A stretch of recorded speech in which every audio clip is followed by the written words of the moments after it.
the day I got out of prison. 2 men were waiting for me. One was my husband, and the other was my son. The sun was blazing, and both of their faces, one big and one small, were full of impatience. Eric asked me, after 5 years inside, "Have you learned your lesson? Do you know how to get along with people now?" The son I carried for 10 months chimed in, "Aunt Sophia and I don't like dogs, so you're not allowed to have one anymore," thinking of the ridiculous reason for my imprisonment and the dog I'd raised for years that Sophia had beaten to death. I chuckled softly. Sure. Then, I pulled out 2 documents. One was a divorce agreement, and the other was a document to sever parental ties. Chapter 1. The day I was released. Eric came to pick me up himself. At the time, my face was pale, and my arms, hidden under long sleeves, were still marked with scars left by others in prison. Yet Eric still had that same lofty, arrogant demeanor. He wore an expensive watch on his wrist and frowned as he looked at me. "Why did it take you so long? I've been waiting for you for half an hour." Half an hour, something that in the past, I wouldn't have even dared to imagine. I had never had such privilege. Never had the luxury of him waiting for me. Back then, I was the one who would drop everything, waiting outside his office until dark, only to be greeted by Eric saying, "Don't you have anything better to do? Do you really need to follow me around every day?" But now, I simply gave a half-hearted smile. "Sorry to trouble you." Eric opened his mouth, as if wanting to say something more. I had already walked past him, not even glancing in his direction. As I reached the car, the window slowly rolled down, revealing Sophia's familiar face. She smiled and said, "Bianca, you're finally out. We've been waiting for you for so long. It's so hot outside." Eric was worried I'd get heat stroke, so he didn't let me get out of the car. "You're not mad, right?" Seeing I wasn't responding, Sophia frowned slightly. "Bianca, are you still upset about what happened before?" "I'm sorry. I shouldn't have let them beat your dog to death, but it almost bit me before, and I just..." How ridiculous. A spoiled princess, who needs 6 bodyguards just to step outside, claiming she was nearly bitten by the gentle puppy I had kept locked in the backyard. But Eric always fell for her act. At her words, his frown deepened. "Bianca, are you still holding a grudge? If you really like dogs, I can buy you another one." At that moment, a small head peeked out from beside Sophia, full of anger. "It was just a dog. It almost bit Aunt Sophia. It deserved to die." My dear son, the one I carried for 10 months, clung to Sophia's arm, speaking out against me on her behalf, as if he were her biological child, and I was the criminal who had stolen him away. A sinner, damned to the deepest levels of hell. Looking into his eyes, which resembled mine in some ways, I suddenly wondered, maybe it's because he resembles Eric too much. Even Eric's indifference and his favoritism towards Sophia were completely passed down. Sophia gently scolded, "Lucas, she's your mother. You shouldn't talk to her like that." The child scoffed disdainfully and turned his head away. I guessed he was probably thinking that someone like me, especially someone who's been to prison, didn't deserve to be called his mother. When Eric motioned for me to get into the car, I couldn't help but let out a small laugh. Even a dog knows to wag its tail when it sees its owner. But look at our son, Eric. It seems he's already forgotten who his real mother is. Chapter 2. I chased after Eric for more than 10 years. I chased him until everyone in the city knew I loved Eric, and that I only had eyes for him. I even defied my parents for him, clinging to him like a resentful ghost, never letting go. When his family fell into a financial crisis, Eric finally lowered his head and agreed to marry me. The condition was that my family would have to bail out his parents and help them through the crisis. I forced my parents to agree, even though I knew Eric's heart belonged to his dream girl, Sophia. And she, Sophia, was the illegitimate daughter born to the woman who had come between my own parents' marriage.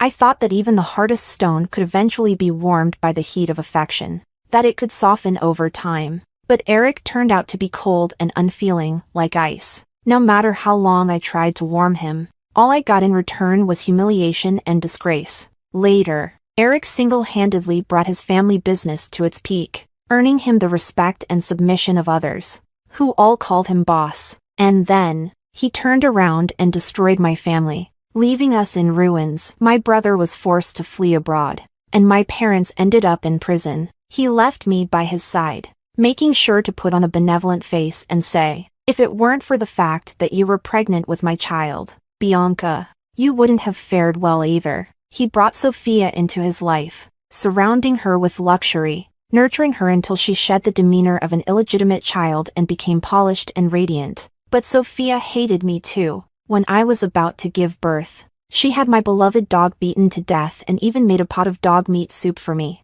Smiling, she said, Bianca, since you love dogs so much, you should try tasting one. Furious, I slapped her on the spot and threw the scalding soup all over her. But the strain caused complications in my pregnancy, and I was rushed to the hospital that night, barely surviving to give birth to my child. Eric was merciless toward me. Because of Sophia's injuries, he personally sent me to prison. He even added a few fabricated charges, ensuring I stayed behind bars for 5 full years. The child I had risked my life to bring into the world, I never even got to see him. Eric said, Bianca, you should be grateful Lucas doesn't look like you. When I was released, I realized everything had changed. Yet nothing had changed. Sophia still hated me just the same. And so did my dear son, the one I had fought so hard to bring into the world. It was as if they had formed some kind of anti-Bianca alliance, always casting disdainful glances in my direction.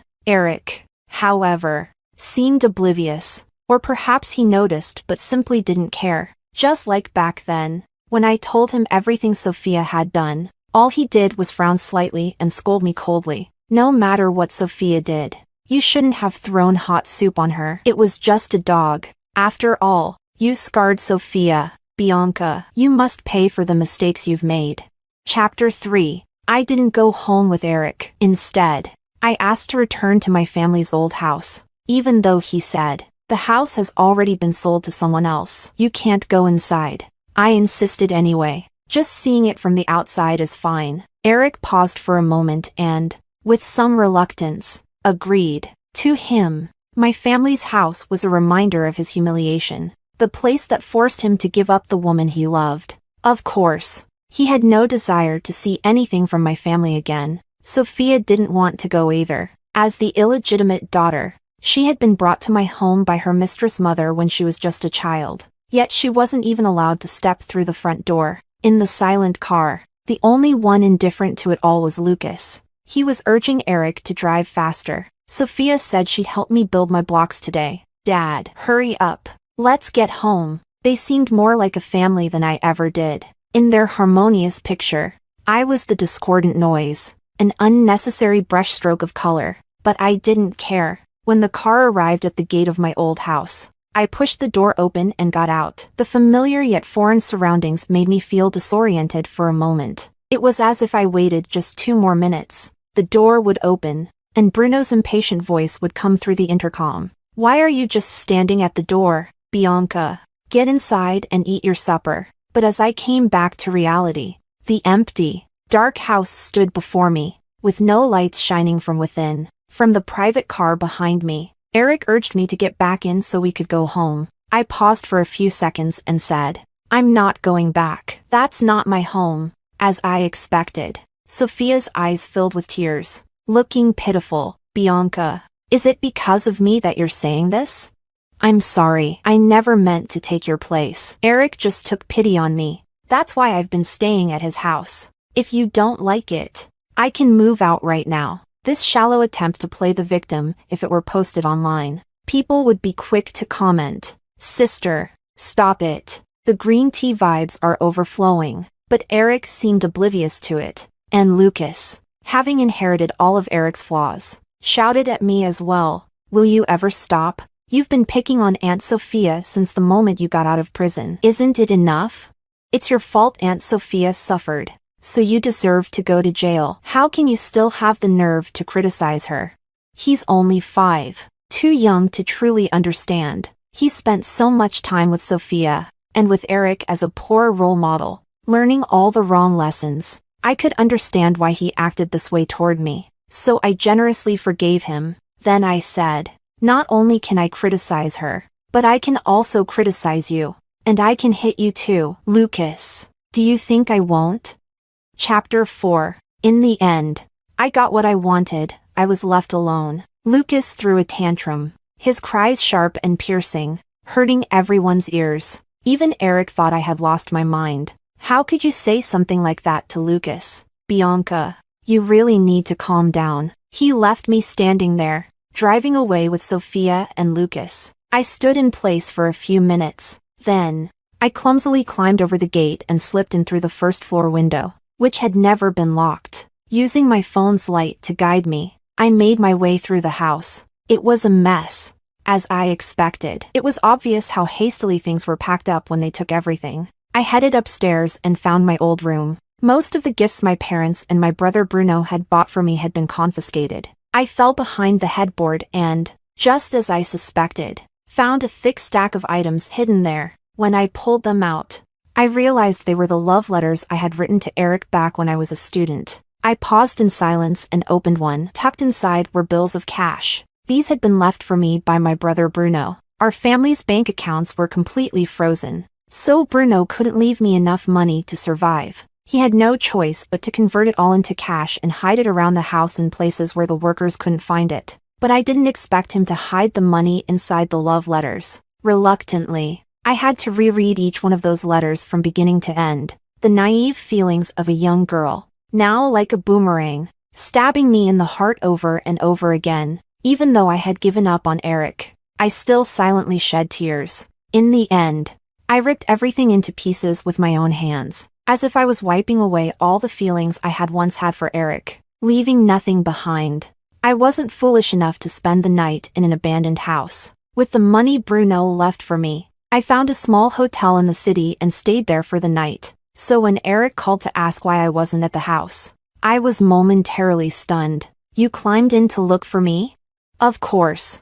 I didn't know if he had seen the shredded love letters, but an unwelcome hope surged in my chest. Before I could say anything, Eric continued. You're coming home with me today to apologize to Lucas and Sophia. What you said yesterday was ridiculous. Bianca, you can't talk to Lucas like that. He's your child. The words rose to my throat but were forcibly swallowed back down. I curved my lips in a silent smile. Don't you think Lucas looks more like Sophia's child than mine? Eric froze. What do you mean? Let's get a divorce. Eric. I exhaled slowly, releasing the pressure in my chest, and said each word deliberately. When you have the lawyer draw up the divorce papers, have him prepare a document to sever ties as well. I don't want you or Lucas anymore. Chapter 5. I thought I had made myself perfectly clear, but all Eric said was, Bianca, stop saying things just to spite me. It's pointless. Back when I was chasing him, I'd thrown my share of tantrums. I even gave him the silent treatment for days because of Sophia, but he didn't care at all. It was as if without me, he could live even more comfortably. In the end, I had no choice but to swallow my pride and endure my disgust for Sophia. At that moment, I suddenly understood. Whether I was angry or not no longer mattered to Eric. Everything I did meant nothing to him. Just like now, I suddenly lost the desire to continue speaking with Eric. I only said that once the lawyer prepared the divorce papers, I would sign them. Then I hung up, completely indifferent to Eric's interrupted words. The sound in my ears faded, leaving me momentarily dazed. It was as if, in an instant, I had forgotten why I was even alive. Knock knock. 2 gentle taps on the door. It was the owner of the inn, asking if I wanted to extend my stay. I nodded. While going downstairs to handle the extension, I heard the noise outside and couldn't resist looking back. It was children, led by their parents, skipping along happily. The inn owner said, "There's a kindergarten nearby, so there are always a lot of kids around, and it can be a bit noisy in the morning. If it bothers you, I can give you a discount." I smiled and said that would be great. If it were back in the days when I was still a spoiled young lady, I wouldn't have cared about saving a few bucks. But now, everything seemed like a fleeting illusion. The innkeeper was kind, offering me a discount and pointing out the best food stalls on the nearby breakfast street. With so many students and parents, the street was lively and bustling. Back then, my parents thought street food was unhealthy. Only my brother Bruno would sneak me out to eat it. But after I married Eric and Bruno moved abroad, no one took me there anymore. Following the innkeeper's recommendation, I bought a Chinese crepe. Perhaps it was the way I was holding a crepe, gazing so intently at the children passing by. The stall owner smiled and asked, "Up early to drop off your child at school?" Huh?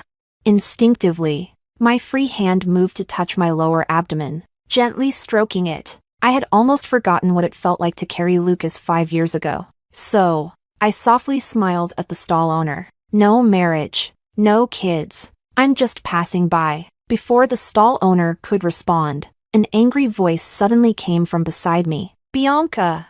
I turned my head. I saw Eric in his suit, holding Lucas's hand, his backpack on his shoulders. The child was looking up at me. His eyes were red, filled with disbelief. Chapter 6.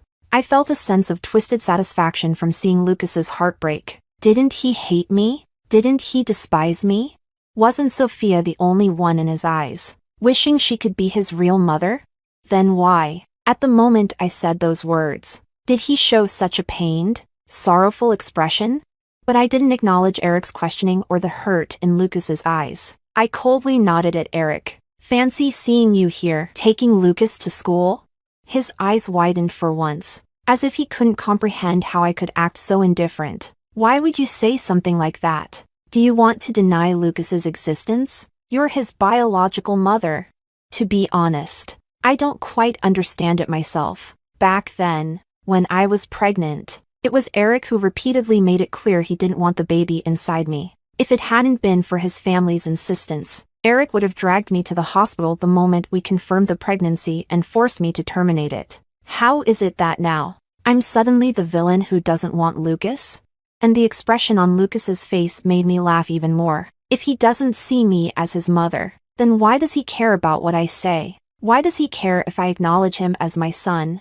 Maybe my smile wounded Lucas's pride. He suddenly yanked his hand out of Eric's grip and shouted, You're not my mom. You don't deserve to be."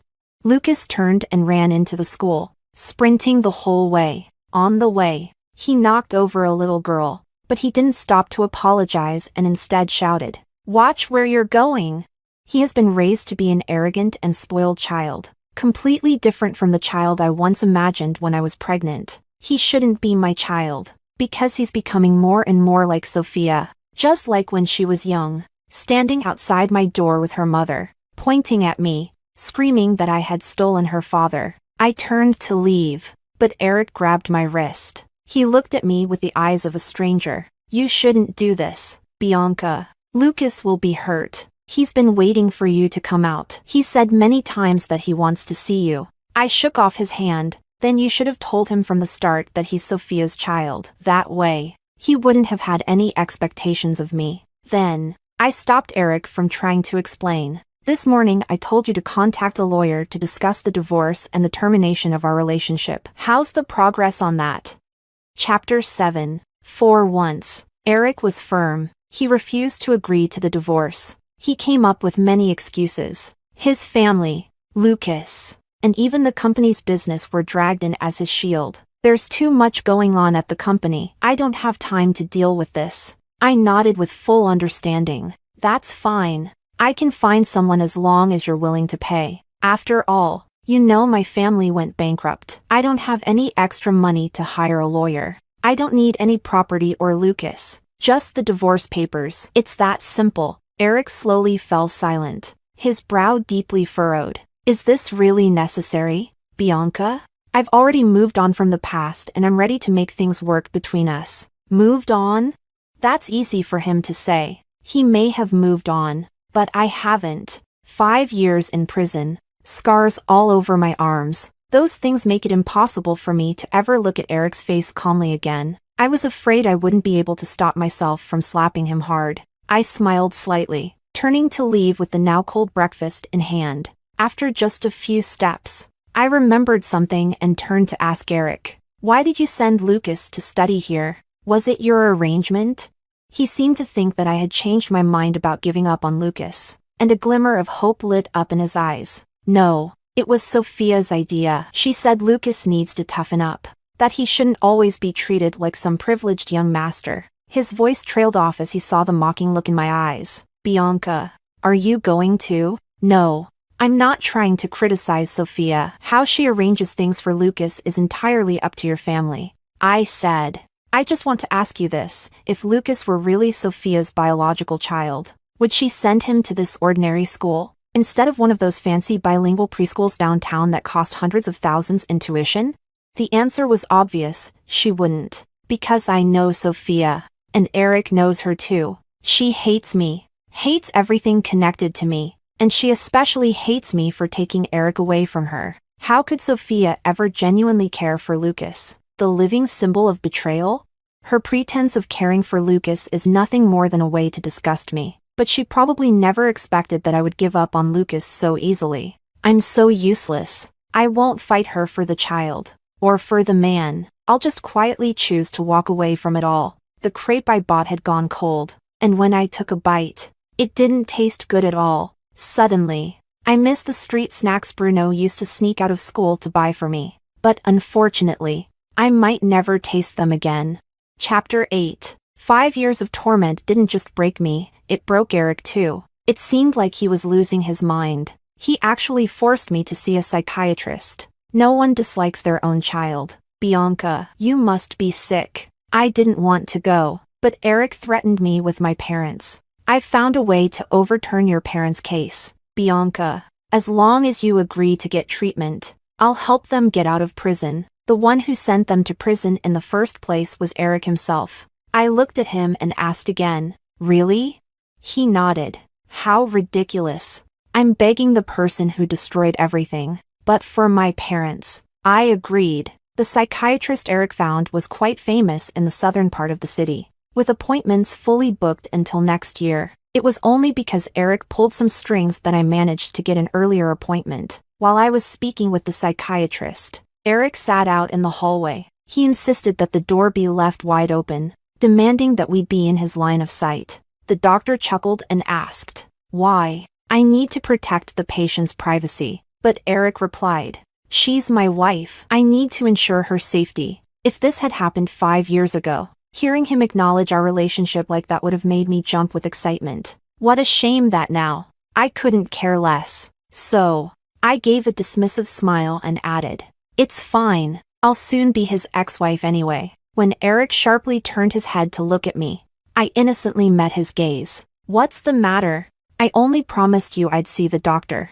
Not that I wouldn't divorce you." His face darkened immediately. His lips pressed into a cold, hard line. He sat rigidly on the hallway bench, staring at me without blinking. The doctor shrugged and said, "I think I understand why you want a divorce." I smiled without saying anything. I suppose there really were many things I needed to vent to the psychiatrist. He even made a suggestion. "If you truly can't accept your own child, I suggest you volunteer at an orphanage or similar institution. Maybe after spending time with other sweet children, you'll be able to accept your own." Chapter 9. The doctor's suggestion received Eric's approval. On the way to pick up Lucas, he even called his assistant to inquire about all the orphanages in the city. I sat in the back seat, turning my head to watch the changing scenery outside the window. I didn't wait with him at the school gate. Instead, I had him drop me off far away. Eric opened his mouth but ultimately only said, "I'll arrange for Lucas to transfer schools. You were right, he deserves to go to a better one." I didn't respond, nor did I pause my steps as I walked away. I didn't go to the orphanage Eric had arranged for me either. Instead, I followed the suggestion of the innkeeper and went to find a woman named Aunt Eva. In her small, cramped home, she had built a tiny orphanage, sheltering more than a dozen homeless children. The oldest was in high school, and the youngest attended a nearby kindergarten. As it turned out, the youngest was the little girl Lucas had bumped into when he was angry. Her face was round, her eyes big and bright. She was especially cute. Eva said, "As the children grow up, they all need to go to school." So I tightened my belt and saved up enough to send them to school. I patted the little girl's head and smiled as I asked Eva if I could stay and help take care of the children. Of course. She agreed, but she smiled awkwardly and said, "I don't really have any money to pay you. All the money goes to feeding them and paying for their education." I shook my head and told her I didn't need payment. The more time I spent with them, the more I grew to love these children. Golden riches might raise spoiled brats, just like Lucas, but plain porridge and pickles can nurture obedient and well-mannered children like Selena. When it was time for the kindergarten parents' meeting, Eva was busy taking care of the kids and couldn't go. So she asked me to attend the meeting in Selena's class. I agreed to take on the task. As it happened, Selena and Lucas were classmates, and their seats were very close to each other. So when Lucas saw me walking into the classroom holding Selena's hand, his eyes widened, and he shot up from his seat. Chapter 10. He had indeed been raised to be unruly and out of control. He ran over and pushed Selena. Selena fell to the ground, landing hard on her backside, and immediately started crying. Lucas, with his hands on his hips, shouted at her, "Thief!" Selena, wiping her tears, stood up. "I'm not." Because of the commotion, the other parents all turned to look. Even the other children gathered around to watch. But Lucas only called Selena a thief, refusing to say what she had stolen. With arrogance, he declared, "You're a thief, a dirty little thief." The parents didn't know anything, but seeing Lucas, at such a young age, wearing brand-name clothes and shoes, and the man attending the meeting with him looking like a successful professional, they silently sided with Lucas, scolding Selena and even criticizing me, accusing me of not raising the child properly. I remained silent. After helping Selena up, dusting off her clothes, I sternly questioned Lucas. "You say she's a thief. What exactly did she steal from you?" Lucas's eyes turned red as I scolded him, and tears started to roll down his cheeks, but he stubbornly bit his lip. "She knows exactly what she stole from me." Maybe I was too harsh. The other parents stepped forward, telling me to speak more gently to the child. Seeing Lucas in tears, some of them even spoke more harshly. "You didn't raise your own child properly, so how can you take it out on someone else's kid? I bet your kid will turn out just like you, no good." They continued to criticize, completely ignoring Selena, who was crying and denying, "No, I didn't steal anything." Just as the commotion reached its peak, the teacher and Eric finished their conversation and entered the classroom. The teacher asked, "What's going on here?"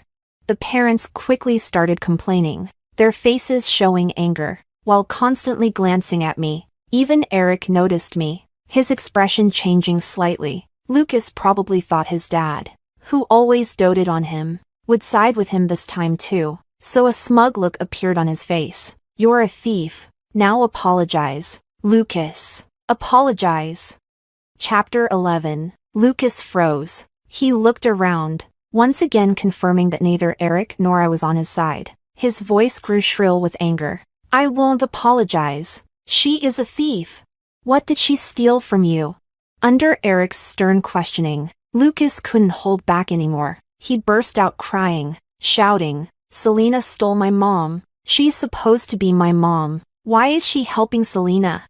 As his words fell, the room fell into a stunned silence. The parents exchanged awkward glances, and for a long time, no one said a word. It was probably at this moment that they noticed the resemblance between Lucas and me. One by one, they awkwardly closed their mouths and slunk back to their seats. The child's crying didn't stir any emotion in me. I didn't even glance in his direction. Selena wiped her tears and asked me if I wanted to go comfort Lucas. She added, "It's okay, Bianca. I can attend the parents' meeting by myself." I patted her head and smiled. "No need. I'll stay with you." Eric then brought Lucas over to apologize. His eyes were still red, and he looked unwilling, but with Eric pressuring him, the child could only bite his lip, lower his head, and say sorry to Selena. Selena generously forgave him, but then she couldn't resist taking a jab at Lucas. "You're always so mean. I thought you didn't have a mom.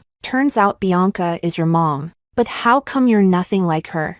Lucas was so upset that he was on the verge of tears again. Children abandoned by their parents are always sensitive and mature beyond their years, and Selena happened to hold grudges. Seeing Lucas's pitiful expression only made me want to laugh. Even Eric fell silent for a moment before saying to me, "I'm sorry." I looked up again and saw the heavy, troubled look in Eric's eyes. "I didn't raise Lucas well. I'm sorry for how he's turned out." You don't need to apologize to me. He's your son. As the parents' meeting was about to end, I packed Selena's bag. As we walked out of the classroom, Lucas suddenly ran over, grabbing my sleeve and softly calling, "Mom." I paused for a moment. "You've mistaken me for someone else. I'm not your mom." I gently brushed his hand away, not noticing the dimming in his eyes, and left the kindergarten with Selena. I had been waiting for Lucas to call me mom for 5 years, but when it finally happened, I didn't feel the joy I had once imagined. I had once hoped for this moment, before he spoke up for Sophia and looked at me with disdain. But on the day I was released from prison, when I saw him defending Sophia and talking back to me for her sake, the child I had carried for 10 months had already died for me. Chapter 12. Afterward, it seemed like Lucas had latched onto me and Selena. Every time I went to pick Selena up from school, Lucas would always be sticking close to her. When he saw me, his eyes would light up, but then he would turn his head as if nothing had happened, only to keep glancing at me secretly. I acted as though I didn't notice his gaze, completely ignoring Lucas's hopeful looks. Selena didn't like me picking her up anymore either, constantly complaining about how annoying Lucas was. But soon enough, she started relaying Lucas's words to me. He said he's transferring to a new school and won't be able to see me anymore. He asked me to give you something. It's the card we made for Mother's Day in class. Lucas said he spent a long time preparing it and wanted to give it to you. He also said that Aunt Sophia moved out of the house and asked me if you're coming back. Selena blinked, looking at me innocently. "Bianca, are you leaving?" I smiled and shook my head. "No, I'm not leaving." I had no interest in returning to that house. Everything that happened in the past, although no longer mentioned, doesn't mean it didn't happen. Even today, no matter how hot it gets, 37 degrees outside, I haven't worn short sleeves again, partly out of fear, and partly because I don't want to. The scars are too many and too deep. I don't want to scare anyone by showing them. The divorce agreement I had with my lawyer draft was progressing steadily, but Eric never cooperated, always saying he needed more time to review the terms, asking me to wait for his response. The lawyer asked me what to do. After thinking about it, I took the printed draft and went to see him in person. As luck would have it, Sophia was there too. She stood with an air of the lady of the house, smiling at me with narrowed eyes. "What's the matter, Bianca? Why have you suddenly come back? Do you need something?" A long time ago, Sophia and I had a similar confrontation, back when I first found out Eric liked her, and she turned out to be my father's illegitimate daughter. Blinded by jealousy, I wanted her to leave Eric. I never expected that one moment she'd be mocking and taunting me, calling me delusional, and the next, she'd be spilling coffee all over herself, her eyes welling up with tears. I was stunned. I turned to see Eric storming in, face full of anger. "Bianca, don't take your spoiled brat attitude out on Sophia." I hadn't even had time to do anything, yet I was instantly blamed for targeting Sophia, and she got what she wanted, wrapping herself smugly in Eric's jacket, giving me a triumphant smile. When it comes to Sophia, I've always lost, because Eric always favored her. She never had to do anything, and Eric would stand by her side. All these years later, and I once again found myself facing off with Sophia. The maid brought tea, and I glanced down at it, smiling slightly. "I just wanted to see if you still have the nerve to wear short sleeves." Chapter 13. Just as I expected, Sophia lost her mind on the spot. She threw the scalding hot tea at me, her voice shrill and piercing. "You think you'll be better off? What? Did the people I sent not manage to ruin your hand?" I had already suspected as much. The women in prison who had clear intentions, coming straight for me with sharpened toothbrush handles to slash my arms, those were probably all arranged by Sophia. She didn't dare ruin my face directly, worried that Eric would notice something when I was released. So, she chose to get back at me in a roundabout way. She must have given specific orders to make sure I suffered 100 times more than she ever did. That's why my body is covered in scars. And those 5 years in prison were so dark that I don't even want to remember them. The hot tea seared my arm and the side of my face, turning my skin a bright, painful red. But I didn't react the way I had 5 years ago, recklessly lunging at Sophia to make her pay. I simply curled my lips into a slight smile and looked at her calmly. Sophia. Sometimes people turn into exactly what they hate the most. She froze. The next moment, the door burst open. Eric rushed in, his eyes widening slightly when he saw my condition. Sophia. Why did you? Sophia scrambled to explain herself. But Eric didn't listen to a word she said. He just ordered the maid to call a doctor immediately and started applying ice to my reddened, swollen skin, as Sophia cried, trying to explain that it wasn't intentional, that I had only been trying to gain sympathy. Eric looked up. Are you saying that Bianca poured boiling water on herself just to put on a show for me? Sophia immediately nodded, but Eric let out a cold laugh. No, Bianca doesn't need to. Do you know she asked me for a divorce? She has no reason to play the victim to keep me. Sophia's face turned pale. So, you think I'm bullying her on purpose? Isn't that exactly what's happening? The same impatient look that Eric had often directed at me over the past decade appeared again, but this time, it wasn't aimed at me. It was aimed at the Sophia he had always cherished. Sophia's lips trembled, and for a long moment, she couldn't find the words to respond. All I could feel was amusement. She's no different from who I was back then, equally foolish, equally manipulated by a man's emotions. In the end, left with nothing but the lingering disappointment of a relationship that was never quite real. The antique clock in the living room chimed softly, marking the passage of time. It was time for Lucas to come home. Chapter 14. No one must have told him that he'd find me at home, so Lucas's eyes lit up, and he excitedly called out, "Mom." As usual, I gave him no response, pulling my hand away from Eric. I said, I'm only here today to give you the draft of the divorce agreement, since you've never found the time to look at it. If you have any concerns, please contact my lawyer online. I won't be coming back. After all, I only have one life. If I come back a few more times, I'm afraid someone might go mad. My pointed words made Sophia's hands tremble with rage. What do you mean by that? I smiled lightly. Nothing at all. Don't misunderstand, it's not about you. Oh, and one more thing. I turned to look at Lucas. I've spent a lot of time with the kids at the orphanage, and I've found them to be very sweet. But I'm sorry, I still can't stand Lucas. So my terms remain unchanged. I want nothing from you. Not Lucas. Not anything from your family. I just want a divorce. The color instantly drained from Lucas's face. To him, having his own mother reject him must have been a blow too hard to bear. Eric, too, seemed stunned by my words. He tried to reach out to stop me, but I evaded him. After a long pause, he finally spoke in a broken voice. Bianca, this isn't fair to the child. He said Lucas was only 5 years old, too young to understand anything. His perception of me came entirely from what Sophia and Eric had told him. At that time, they hated me. How could they have said anything kind?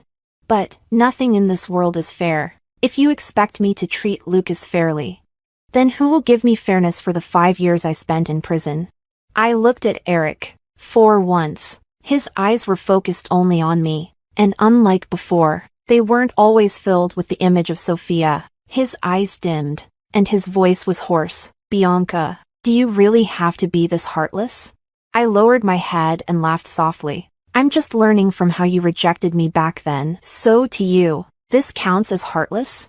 As I turned to leave, Lucas suddenly snapped out of it. He clung to my legs, crying sharply, his face turning red from the strain. Mom, I know I was wrong. I'll listen to you from now on, I promise. It was Aunt Sophia who told me to say those things. I'm sorry. Mom, please don't be angry. Mom, please don't leave me. The sharp sound of his crying made me furrow my brow slightly. I coldly pried his arms off me and walked briskly toward the door. As I closed the door, I saw Lucas trying to follow me, but he was crying so hard that he lost his balance and fell to the floor. He cried out, calling for me, over and over again. Even Eric, who tried to help him up, was pushed away. Get away! I want Mom to help me. Give me back my mom. The door shut, and the cries were muffled. I let out a slow breath. 5 years ago, when Eric sent me to prison, he was probably certain. He thought that because I loved him, and because my child was his, I would come crawling back after my release. no matter how much I hated him. But Eric was wrong. In the end, I didn't love him or the child that much.